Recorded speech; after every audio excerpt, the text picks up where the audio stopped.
I signed the divorce papers in complete silence while my husband's mistress laughed at me. They thought I was weak, broken, just another discarded wife who'd fade into nothing. But what they didn't know, I was carrying his father's grandchild, and that billionaire father-in-law, he was about to make me the sole heir to his empire. Let me tell you how I destroyed them all, piece by piece, until there was nothing left but ashes and regret. My name is Brooklyn, and 3 years ago I thought I was marrying my soulmate. Jacob was charming, sophisticated, and came from the kind of wealth that most people only see in movies. I was just an architect from a middle-class family, working 60-hour weeks to help my parents pay off medical bills. When Jacob pursued me after we met at a gallery opening, I thought it was fate. I was so stupid, so blind, so beautifully, tragically naive. The first year was decent, not perfect, but decent. Jacob's family, though? That was a different nightmare entirely. His stepmother, Catherine, looked at me like I was dirt she'd scraped off her designer heels. Every family dinner was a performance where she'd make subtle digs about my background, my clothes, my education. Jacob's sister, Sophie, was even worse. She'd accidentally spill wine on me, invite me to events and dress codes I didn't know existed, and then laugh when I showed up wrong. I endured it all because I loved Jacob, or at least I loved who I thought he was. But Catherine's hatred wasn't just snobbery. I didn't know it then, but she had a plan. I was never supposed to last. I was just a placeholder, a temporary wife to keep Raymond happy. Raymond, Jacob's father, was the only one who treated me like a human being. He was this intimidating billionaire who built an $8 billion empire from nothing. But with me, he was gentle. He taught me chess on quiet Sunday afternoons. He asked about my architecture dreams. He listened when I talked. Catherine hated that most of all. Everything changed 4 months ago. I'd been feeling off for weeks, exhausted and nauseous. The pregnancy test showed 2 pink lines, and my heart exploded with joy. I was 8 weeks pregnant. I wanted to tell Jacob that night, planned this whole romantic reveal. But when I got home early from the doctor's office, I heard voices in his study. The door was cracked open, and I heard my husband's voice mixing with his sister's. "Once you divorce her, we split Dad's fortune 3 ways, Sophie was saying. "Catherine's already got the lawyers ready. We just need to move before she gets pregnant." My blood turned to ice. I pressed myself against the wall, barely breathing. Jacob laughed. Actually laughed. "Jennifer's already playing her part perfectly. Brooklyn's so pathetic she doesn't suspect a thing. Once Dad dies, we'll be free of both of them." That's when I understood. This wasn't just an affair. This was a conspiracy. Jennifer, his secretary and supposedly his college girlfriend, wasn't just a mistress. She was part of a coordinated plan involving his entire family to get rid of me before Raymond died. Because Raymond had terminal cancer. 6 months to live, they said, and apparently he'd told them he was leaving me a significant portion of his estate. I should have confronted them right there, screamed, cried, thrown things, but something cold and calculating settled over me instead. I walked backward silently, left the house, and sat in my car for 2 hours, thinking. Then I went to a tech store and bought the tiniest cameras and recording devices they had. If they wanted to play games, I'd learn the rules first. For 3 months, I became a ghost in my own life. I smiled at family dinners while recording every conversation. I planted cameras in Jacob's office, in our bedroom, in Catherine's sitting room when I visited. I documented everything. The affair with Jennifer, Sophie's scheme to seduce Raymond's business partners to gain inside information, Jacob's embezzlement from the family company, siphoning money into offshore accounts. And the most horrifying discovery of all, evidence that Catherine had murdered Raymond's first wife 20 years ago, poison made to look like a heart attack. The same poison she'd been slipping into my drinks at family dinners, trying to make me seem unstable, forgetful, weak. I found emails between Catherine and a doctor she'd bribed, medical records she'd falsified about me, a plan to have me committed to a psychiatric facility once the divorce was finalized. They weren't just trying to get rid of me, they were trying to erase me completely. The only person I told was Raymond. Not everything, not at first, But I started spending more time with him, learning about his business, asking questions. He was sharper than anyone gave him credit for. One afternoon, during our chess game, he looked at me and said, "You know, don't you?" I met his eyes. "Know what?" "That my family is made of snakes." He moved his queen. "The question is, what are you going to do about it?" That's when I showed him everything, every recording, every document, every piece of evidence. We sat in his private study for 6 hours, and I watched this powerful man's face crumble as he realized the depth of his family's betrayal. But then something else happened. His grief transformed into something sharp and deadly. "I have a plan," he said quietly, "but it requires you to trust me completely. Can you do that?" I was 3 months pregnant now, still hiding it. "What kind of plan?" "The kind where we burn them all down and rise from the ashes." He smiled, and it wasn't kind. It was the smile of a man who'd built an empire by crushing his enemies. "But first, we need to let them think they've won." The divorce was scheduled for a Tuesday in November. Catherine insisted it happen at her lawyer's office, which should have been my first clue about how orchestrated everything was. When I arrived, there were photographers outside. Actual paparazzi, ready to capture my humiliation. Catherine had leaked the story to the press, painting me as an unstable gold digger who'd trapped her poor son. Inside the conference room, they were all waiting. Jacob sat at the head of the table like a king, Jennifer beside him wearing my wedding necklace, the one Jacob's grandmother had given me. They'd stolen it from my jewelry box. Sophie lounged in her chair, filing her nails, barely looking up when I entered. And Catherine, she sat there with this satisfied smirk, like a cat who'd finally caught the mouse. "Brooklyn," Catherine said sweetly, venom dripping from every word. "So glad you could join us. Let's make this quick, shall we? Sign the papers, take your nothing, and disappear from our lives." The lawyer pushed documents across the table. I scanned them quickly. $0. A non-disclosure agreement that would legally prevent me from ever speaking about the family. A clause requiring me to leave the city within 30 days, and a statement I had to sign admitting I'd married Jacob under false pretenses.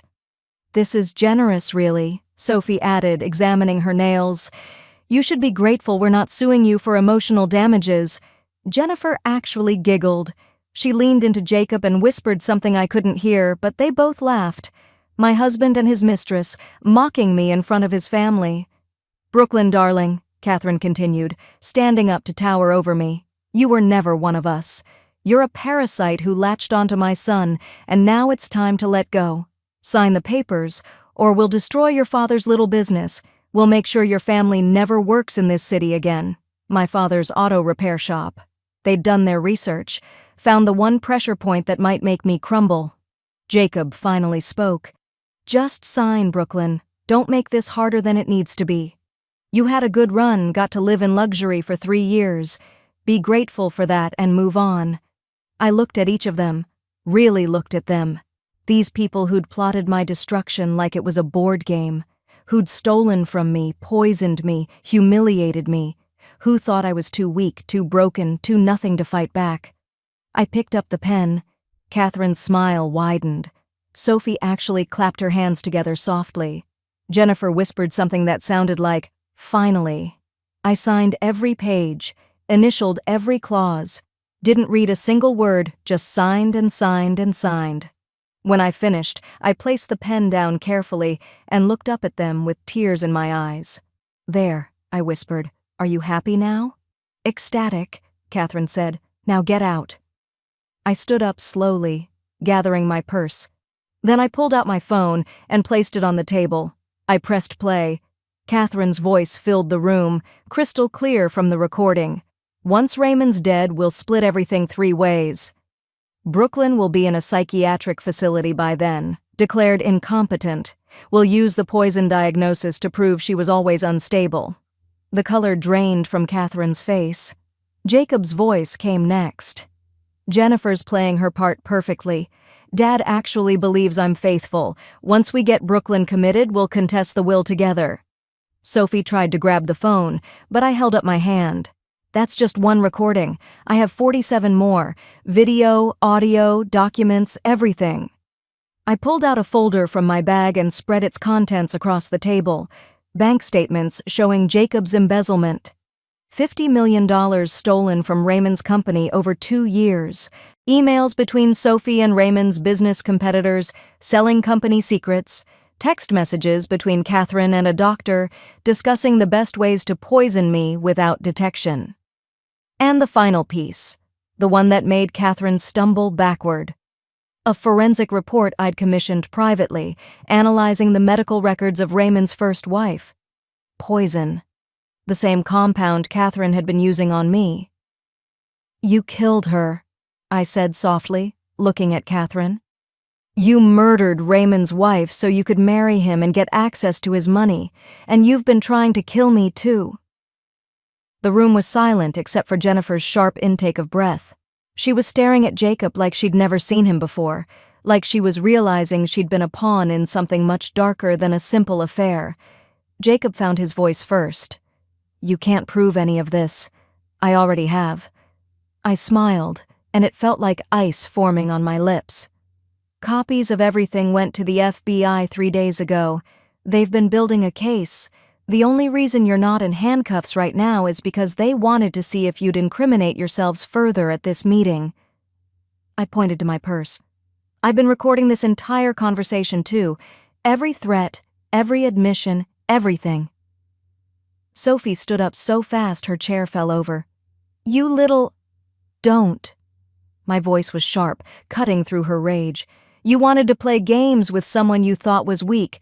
You forgot that Raymond taught me chess, and in chess, the queen is the most powerful piece on the board." I walked to the door, then turned back. "Oh, and one more thing." I pulled out an envelope and tossed it on the table. "I'm 12 weeks pregnant. That's Raymond's grandchild, the legitimate heir you were all so desperate to prevent. Congratulations, you played yourselves." Jacob's face went white. Catherine actually staggered, grabbing the table for support. "And Sophie?" Sophie screamed. I walked out of that office with my head high, leaving chaos behind me. Waiting outside was a man in a black suit, Raymond's head of security.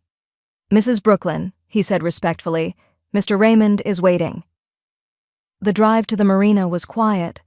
I stared out the window, watching the city pass by, feeling nothing and everything all at once. My phone was exploding with calls from Jacob, from Catherine, from their lawyers. I turned it off. The yacht, the Serenity, was even more massive than I remembered. I'd only been on it once before, for a family gathering where Catherine had made sure I felt uncomfortable the entire time. Now boarding it felt different. The crew members greeted me by name, showing me respect I'd never received from Jacob's family. Raymond was waiting on the upper deck, seated at a table with the sunset behind him. He looked frail, thinner than the last time I'd seen him, but his eyes were sharp as ever. When he saw me, he stood and opened his arms. I walked into them and finally let myself break. I sobbed into his chest while he held me, stroking my hair like I was his own daughter. "I know, sweetheart," he murmured. "I know what they did. I know everything." When I finally pulled back, wiping my eyes, he guided me to sit. There was champagne on the table, which he noticed me eyeing. "Sparkling cider for you," he said with a small smile, pouring me a glass. "I know about the baby. Congratulations." "How long have you known?" I asked. "About the baby? 2 weeks. Your doctor is an old friend. He wanted to make sure you were safe given what Catherine's been doing." Raymond's expression darkened. "About Catherine's poisoning? 6 months. I've been documenting everything while waiting for the right moment." My heart stopped. 6 months? You knew and you didn't? Stop her? Expose them? He shook his head. "Brooklyn, I needed to see who you really were. Whether you'd run or fight. Whether you had the strength to survive in a world that would eat you alive." He took my hand. "You passed every test. You gathered evidence, built a case, protected yourself. You did what I would have done. But why? Why test me at all?" Raymond was quiet for a long moment, staring out at the water. Because Catherine killed my first wife, Margaret, the love of my life, the mother of my children, and I didn't see it until it was too late." His voice cracked. "Margaret tried to tell me something was wrong, that she felt sick all the time. I thought she was just stressed. By the time I realized it was poison, she was gone." "Raymond," I whispered. "Jacob isn't my biological son," he continued, and my world tilted again. "Catherine was already pregnant when we married, from an affair with our gardener. I found out years later through a DNA test. Sophie knows. She's been blackmailing Catherine for years. My real children, my 2 sons from Margaret, they died in a car accident 10 years ago. The brakes were cut. I've always suspected Catherine, but I could never prove it." I felt sick. This family was even more twisted than I'd imagined. "You remind me of Margaret," Raymond said softly. "Your kindness, your strength, the way you see beauty in everything. When Jacob brought you home, I saw a chance at redemption, a chance to save someone this time." He squeezed my hand. "And you became the daughter I lost, the family I should have protected." Tears were streaming down my face again. "I don't understand. What happens now?" "Now?" Raymond's expression shifted into something cold and calculating. "Now we destroy them. Completely, utterly, so thoroughly that they'll never recover." He pulled out his phone and made a video call. Within seconds, his lawyer appeared on screen. And behind the lawyer, I could see more people joining. My stomach dropped when I recognized them. Catherine, Jacob, Sophie, all summoned to a video conference call they couldn't refuse. "Good evening, family," Raymond said, his voice carrying the weight of judgment. "I'm calling to read you my last will and testament, right now, with witnesses." Catherine's face on the screen went pale. "Raymond, darling, this isn't necessary." "Quiet." The single word silenced her. I'd never heard Raymond use that tone before. "Brooklyn is here with me. She'll be witnessing this as well." The lawyer began reading. I listened in stunned silence as Raymond dismantled everything his family thought they'd inherit. 60% of his $8 billion empire to me, every property, every business, every investment, 30% to my unborn child, held in trust until they turned 25, 10% to various charities, and for Catherine, Jacob, and Sophie, $1 each, along with letters exposing every crime they'd committed to be delivered to prosecutors. Jacob was screaming. Sophie was crying. Catherine's face had gone completely white. "You can't do this!" she shrieked. "I'm your wife!" "You're a murderer," Raymond said calmly, "and in 48 hours you'll be in custody. The FBI has everything they need. Brooklyn's evidence, my documentation, witness testimonies I've been collecting for years. It's over, Catherine. You've lost." "This is because of her." Catherine pointed at me through the screen, her face contorted with rage. "That little nobody poisoned you against us." "No," Raymond said quietly. "You did this to yourselves. You poisoned my wife. You killed my sons. You stole from my company. You tried to murder Brooklyn and erase your own grandchild. This isn't revenge, Catherine. This is justice." He ended the call. The silence that followed was deafening. "There's one more thing," Raymond said, turning to me. "I'm not actually dying." I stared at him. "What?" "The terminal cancer diagnosis was fake. I created it to test them, to see what they'd do if they thought I was dying, and they revealed themselves exactly as I knew they would." He smiled sadly. "I'm 75 years old, Brooklyn, and I'm healthy. I've got another good decade in me, maybe more, which means I'll be here to see my grandchild grow up, if you'll let me." The tears came again, but this time they were different. Relief, joy, disbelief, all mixed together. "You're not dying?" "I'm not dying, but they are, metaphorically speaking." He raised his glass of champagne. "To the end of one empire and the beginning of another." The next 48 hours were a whirlwind. The FBI moved fast. Jacob was arrested at his apartment for $50 million in embezzlement. The evidence was overwhelming, every transaction documented. Sophie was caught at the airport trying to flee to Switzerland, stopped by federal agents. And Catherine, They arrested her at a spa in the middle of a massage, charging her with 2 counts of murder and 3 counts of attempted murder. The media went absolutely insane. Every news channel ran the story. Billionaire family criminal empire exposed. Stepmother poisoned wife to steal fortune. Pregnant heir saves herself and unborn child. My face was everywhere, and Raymond's PR team made sure I was painted as the victim who'd turned warrior. Jennifer, Jacob's mistress, gave an exclusive interview where she claimed she'd been manipulated by Sophie, paid to seduce Jacob and help destroy me. I don't know if I believed her, but watching her sob on national television about being used provided its own satisfaction. She'd betrayed me, but she'd been betrayed too. Raymond announced my position as CEO of his company the same day, not creative director of some division. CEO, Chief Executive Officer of an $8 billion empire. The board of directors, most of whom were corrupt and loyal to Catherine, were fired within hours. I brought in new people, young innovators, women who'd been overlooked, minorities who'd never gotten their chance. My first major decision? Redesigning every property in the Raymond Hotel's portfolio.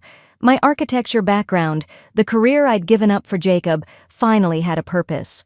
I poured everything into it, working 16-hour days despite being pregnant, creating designs that were bold and beautiful and nothing like the stuffy traditional aesthetic Catherine had insisted on.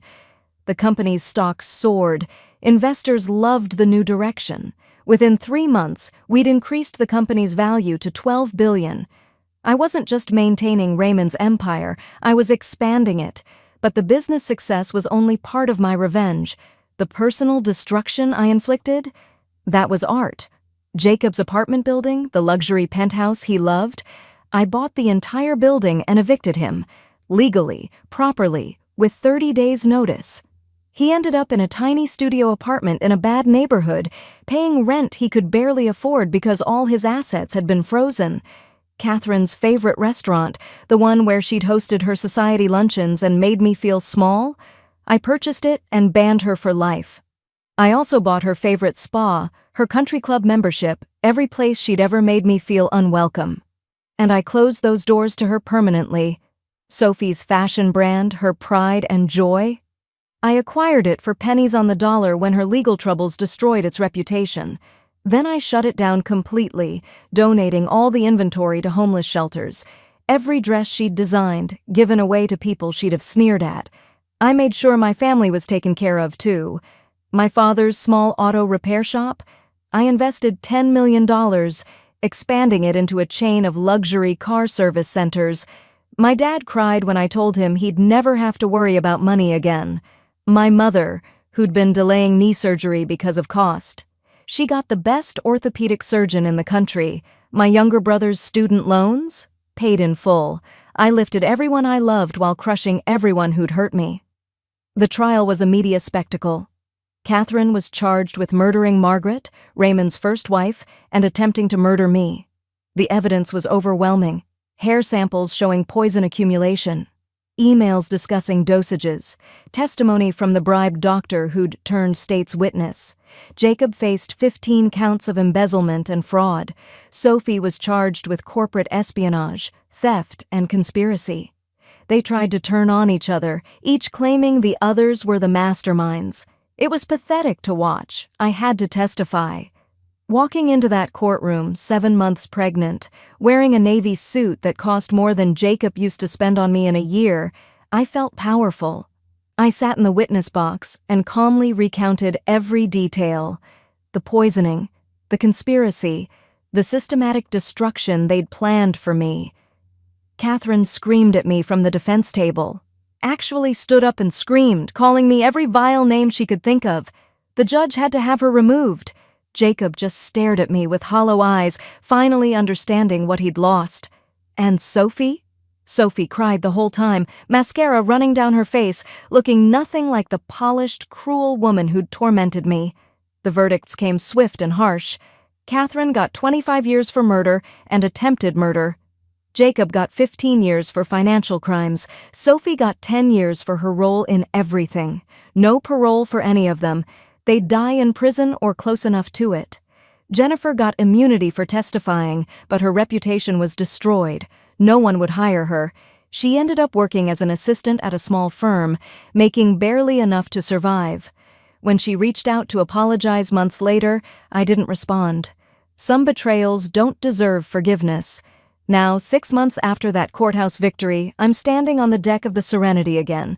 The yacht Raymond insisted I keep because, as he said, every queen needs a castle.